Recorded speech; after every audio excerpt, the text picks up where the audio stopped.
What's going on, everybody? Mortem here, this time bringing you my top 10 favorite CRPGs, because I'm a guy who plays a lot of CRPGs, and naturally I have my favorites, which is usually interesting because oftentimes the ones that are my actual favorites aren't the ones that I would actually consider to be the best. You may very well be listening to this video, curious why I'm making it, because it is certainly a subject I have talked about before, at length actually, and yet very recently, I made a comment in a video, I believe it was my DLC review for Rogue Trader recently, in which I mentioned that it was quickly climbing up my list of favorite CRPGs, and that actually prompted a bunch of comments on my end about which CRPGs are my favorite. Some people even went and found my most recent video on the subject, but the catch is that video is actually almost 2 years old, 1 year and 10 months to be specific. And I have played and changed my thoughts around, sure, on plenty of CRPGs since then, not to mention the fact that the channel was more than double its size back then, or at least roughly around there. I think I was like 200k or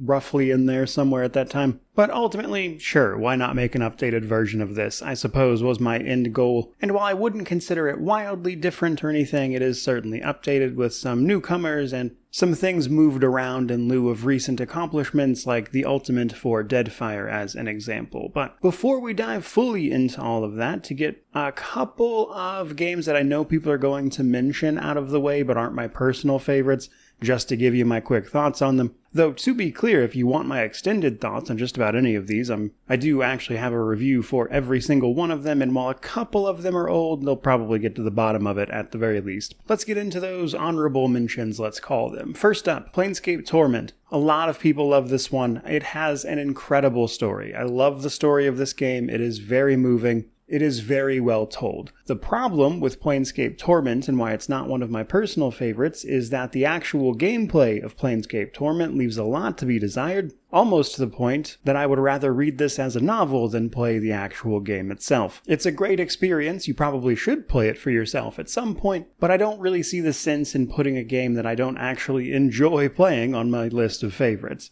Now, in a somewhat similar vein, we also have Disco Elysium. So, Disco Elysium to me is, again, a game that is a really great story, but the gameplay is just fine. It is honestly better than Planescape Torment in that sense, and I do enjoy a good narrative experience, and in that sense, Disco Elysium is extremely unique, actually, in the way it handles a lot of things. It's actually almost bred its own little mini-genre of games that try to do a similar thing now. But again, it's cool, I really enjoy the interactions, the story of it, but the gameplay, as is the case with most narrative games, leaves a bit to be desired. And then lastly, and perhaps most controversially for the honorables, is in fact Baldur's Gate 2. So this is funny because some of my most watched videos are about Baldur's Gate 1 and 2, and I just prefer Baldur's Gate 1 more. Baldur's Gate 2 is, by its very nature, a game that continues the story of 1, but also takes on the role of the epic levels in the Advanced Dungeons & Dragons system, and I just don't like that system. I also don't like the changes they made to like map travel and how all of that works in that particular game. So while I, again, really enjoyed the story there, I don't love the gameplay of it purely because it uses just a really over-the-top version of a system I don't love to begin with. And that's coming from a guy who, through my videos, has taught a not insubstantial amount of people how to play that system. So I am extremely familiar with it. It is not one of my favorites. Moving on to the actual list, though, we then have our number 10 spot with Pillars of Eternity. So one of the games that kicked off the CRPG renaissance, if you want to put it that way, this game rode a Kickstarter wave that a whole bunch of CRPGs did around the time it released, or, went into production and then was released if you prefer, but either way, right around the early mid-2010s. Now, in some ways, being part of that early wave is a bit of a hindrance by today's standards. I think, in particular, the way they display, like, classes and progression can be a little unnecessarily arcane, but outside of some mild grievances, what I really love, as you probably know if you watch the channel much, is the setting, the world of Eora that they built out here. It is an incredibly compelling setting to me. I enjoy the metaphysics of it, the more practical elements of it, how these people are getting along, the use of animancy as a storytelling device, even down to the villain of Theos Ix Arcanon and how he is a servant of this pantheon that has wedged itself, you could say, unnaturally into the fabric of the world. And it's a really cool setting. Combine that then with mechanics that I find interesting, including the interesting classes and whatnot, and you've got a real winner. Clearly not my favorite, but I enjoy it a lot. Coming in at number 9, though, we have a, I would say, relatively recent entry to this list, but not obviously to the gaming scene, and that is, of course, the Elder Scrolls II Daggerfall. Now, this is an interesting one, because in some sense, I actually probably wouldn't, by the modern definition, consider Daggerfall a CRPG, and yet, by the slightly more classical version of the genre label, it certainly is, but I've also gotten to a point in my life where I don't really care too much about the specifics of that. It is, interestingly though, probably, I would say, the last Elder Scrolls game I would call a CRPG without reservation.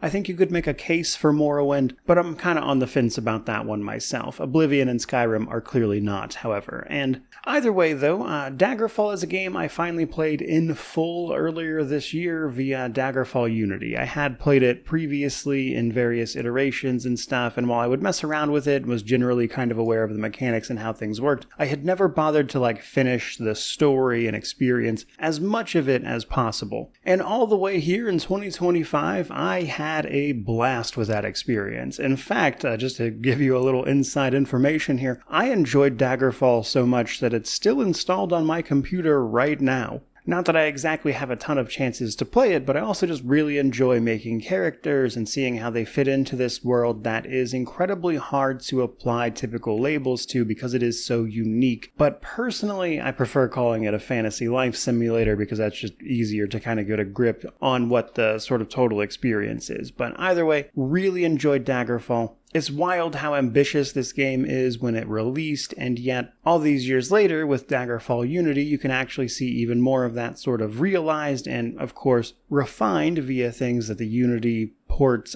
does for you, like, trimming down the outrageously large dungeons in some cases, making things a little more accessible in general, so it's not exactly one for one with that original experience either, but somewhere between making these incredibly specific characters that can, of course, find a way to thrive in this game that largely lets you go anywhere and do anything in a way that even the modern games don't exactly capture, is really, really cool. And while it certainly has its limitations, I had a blast with it, and that's what it's doing on this list. Coming in at number 8, we've got Baldur's Gate 1. So Baldur's Gate 1 is my favorite of the Infinity Engine games, and obviously I like it more than Baldur's Gate 2. So the big reason for that is that, for me at least, both the story and the mechanics of this stay a little more grounded. And again, I say that as somebody who has made videos that have taught a not insubstantial amount of people how to play this game. The earlier levels of Advanced Dungeons & Dragons are a lot more enjoyable for me personally, before especially things like the magic just get absolutely out of control and difficult to deal with. And an interesting thing about that, and probably at least somewhat related, is the fact that the story of Baldur's Gate 1 is also a lot more grounded as an experience. It doesn't lean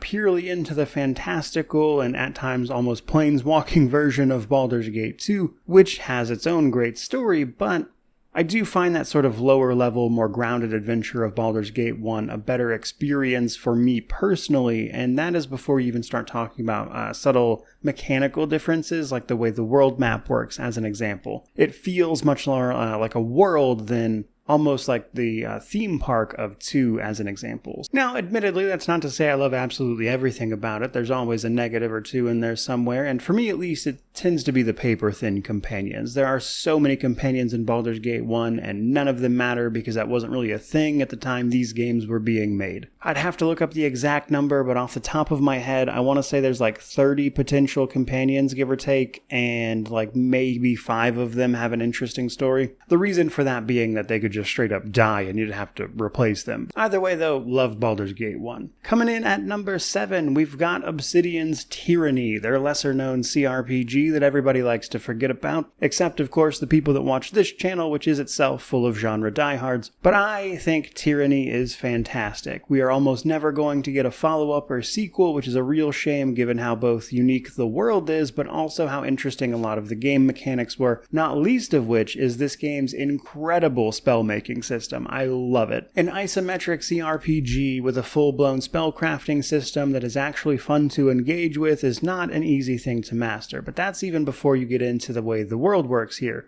with these archons and how they sort of draw their power, becoming these unique beings of magic that can perform feats that then magic flows from them in order to give the sigils to everybody else. And it's just a really, really unique and interesting system. And that is even before then you start talking about that one of the cruxes of Tyranny is that evil kind of won. You are, technically speaking, the bad guy. You can, through some ways and means, take a sort of good guy route through this game, but by and large, you are working for the bad people who have conquered most of the known world at this point, outside of this small area of the world map known as the Tiers, which is where the game actually takes place. That combined with some incredibly memorable characters like the voices of Nerat, and you've got a really, really cool game. I do wish that this could have been expanded upon, and honestly the game sort of ends right as it feels like it is getting going, which is a real shame, which is probably why it's not higher up on the list, I would say, but I really love what Tyranny was doing, and it is a shame we will almost never see more of it. Coming in at number 6 is a really well done CRPG via Wasteland 3. Now, Wasteland 3 is one of those games that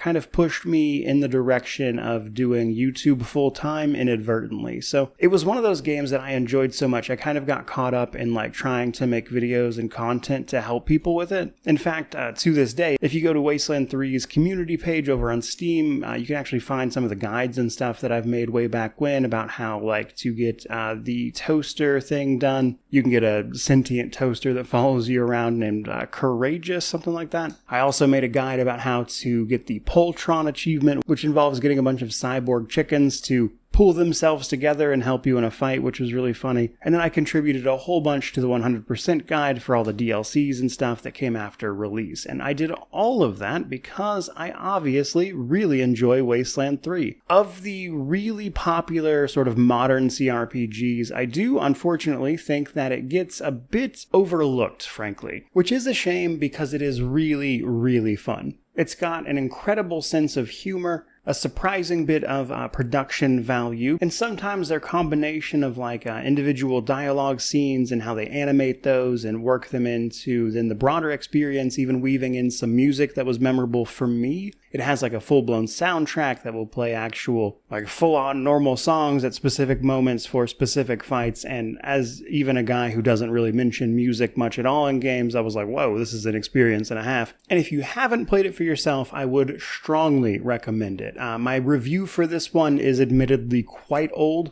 I don't really have any plans on redoing that anytime soon, unless there's a relevant reason to do so, but Wasteland 3 is awesome. Coming in at number 5, we have none other than Warhammer 40k Rogue Trader, another recent addition to this list in the sense that, as I mentioned in that recent DLC review, it's been climbing up my list of favorites here. Now, to be clear, I enjoyed this game when it launched. I just don't think I would have considered it one of my favorites back then, at least in the top 10 anyway. And what really changed that was the quality of the DLC releases and just how much they added to and expanded the game while refining things that were a problem. In fact, their first DLC expansion, Void Shadows, is absolutely on my list of favorite DLC expansions these days because that DLC was awesome.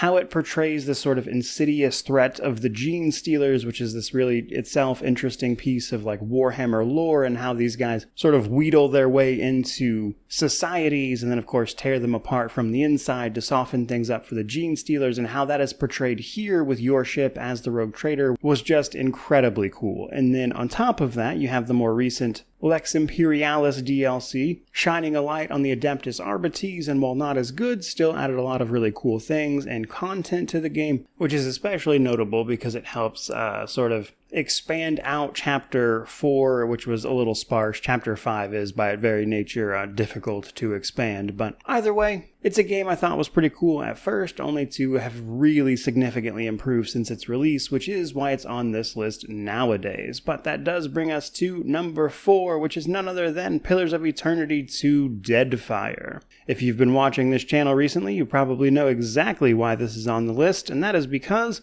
I beat the ultimate, which people are going to get tired of hearing me say, and I don't care. That is my single proudest gaming accomplishment, and I am never going to shut up about it. So, Deadfire, again, one of those games I always really, really loved. I have a blast with Deadfire in the sense that I devoured it when it released, its expansions, its DLC, and everything. In fact, Deadfire is one of my very, very first 100% reviews. What's more, it's actually probably one of my first reviews to ever do really, really well, which is funny because it probably needs an update now because it is not up to the quality of anything recent, and I was not doing this full time when I made that video. But it was actually my very first video to crack more than, I think it was like 150k views, and I remember it got like 400,000 within like a decent time frame, which was outrageous for me at the time. Back then, though, I really, really enjoyed, again, the world and the setting, but while I could take or leave the sort of pirate part of Deadfire, what actually I really, really enjoyed was the enhanced mechanics, interacting with the various factions of the archipelago, as well as some of the companions. Now, there is something I do dislike here, which, again, if you've watched the channel much, you probably already know, and that is, of course, the fact that the story, the main story specifically, is very, very short here. They've talked about how this was a bit of an overcorrection from the original Pillars, where they kind of got a little too focused in here and it's over very quickly and you're mostly just chasing a guy who's not really fighting you, and then you can't really do anything about his end goal anyway, and then that leaves the world on this gigantic cliffhanger that they haven't done anything with, which is frustrating. But lucky for me, at least, one of the things I enjoy the most about it is the mechanical complexity of it, and just all of the absolutely crazy things you can do if you are dedicated. And learning how to do some of that crazy stuff is exactly what is going to probably push you into the game's God challenges, or special challenges to make the game harder and really kind of use like the AI system and stuff to its fullest. All of that culminates in a challenge called the Ultimate, that since its launch in 2019 all the way to now in 2025 has been officially completed exactly 15 times, with yours truly being the 15th. Just earlier this year, in fact, because it is very difficult. Long and short of it, you have to do a bunch of absolutely insane challenges under the hardest difficulty while doing an escort quest and all this other stuff.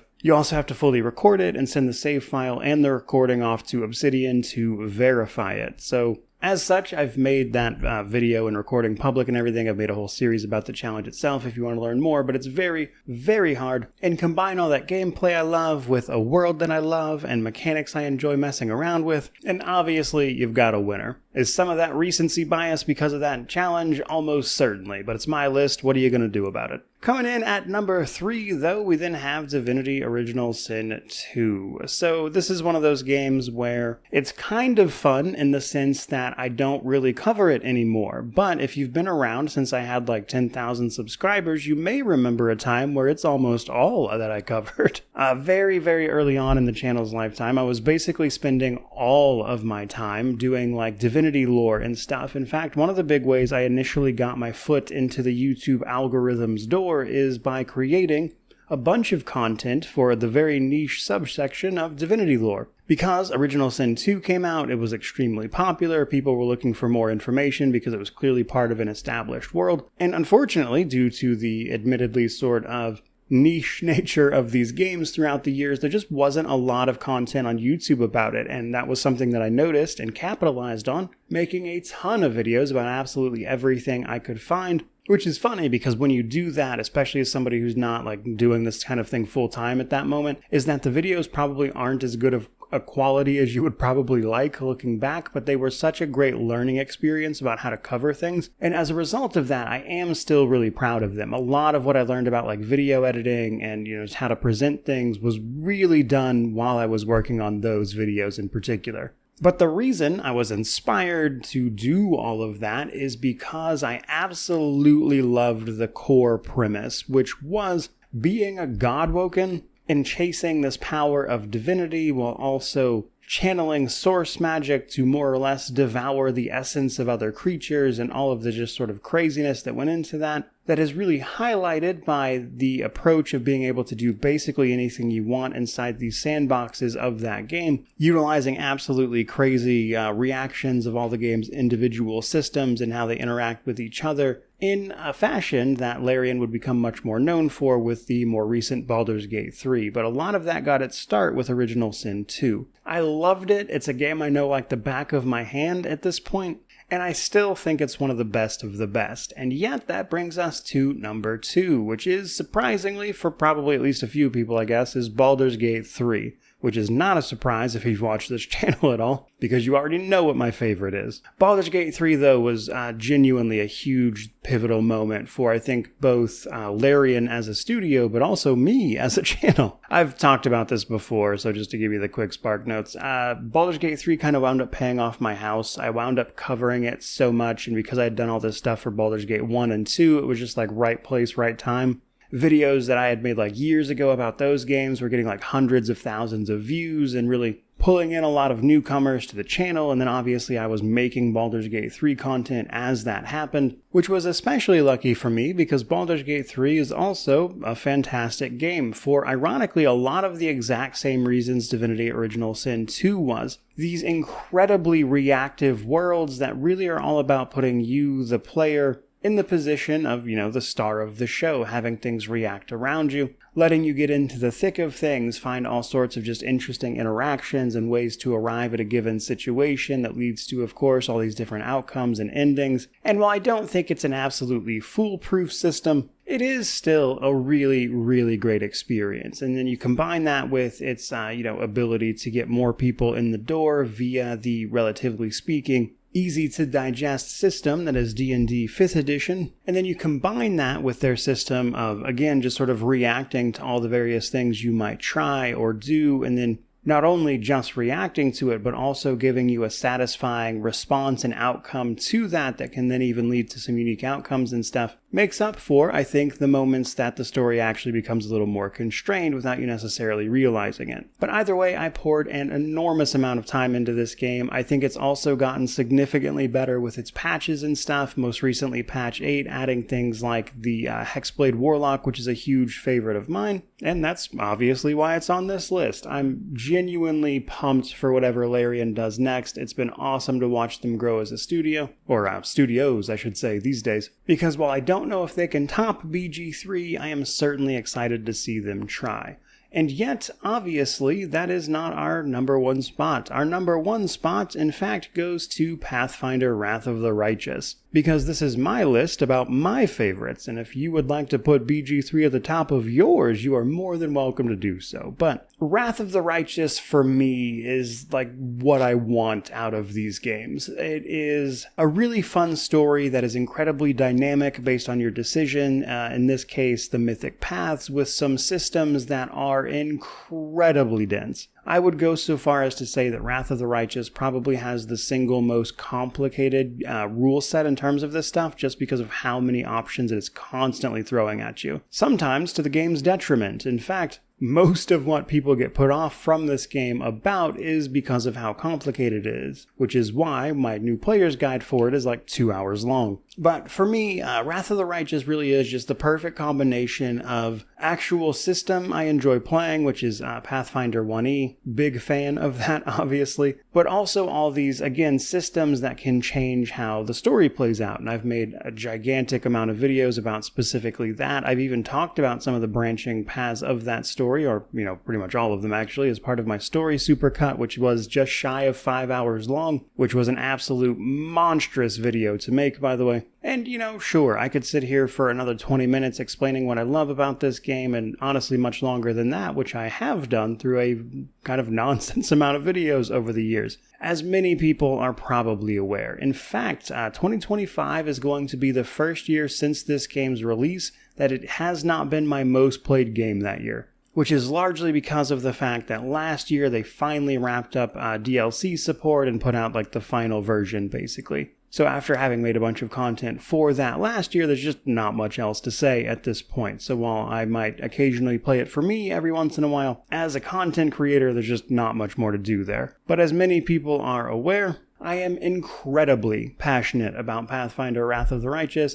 It remains my undefeated champion at the top of my favorite CRPGs, and I long for the day that something dethrones it. But as for now, Wrath of the Righteous continues to reign supreme. So there you go, my updated favorite CRPGs list that, was not really necessary, let's all be honest, but hey, you clicked on the video and watched it, so that's why they continue to get made. Either way, though, this is my list. I'd love to hear about yours and the CRPGs that speak to you down in the comment section below, because it is clearly a conversation I never tire of. That, of course, though, means to like, comment, subscribe, all that YouTube jazz, but regardless of any of that, truly, just thank you so much for watching. I really do appreciate it. May you wander in wisdom and have an amazing day.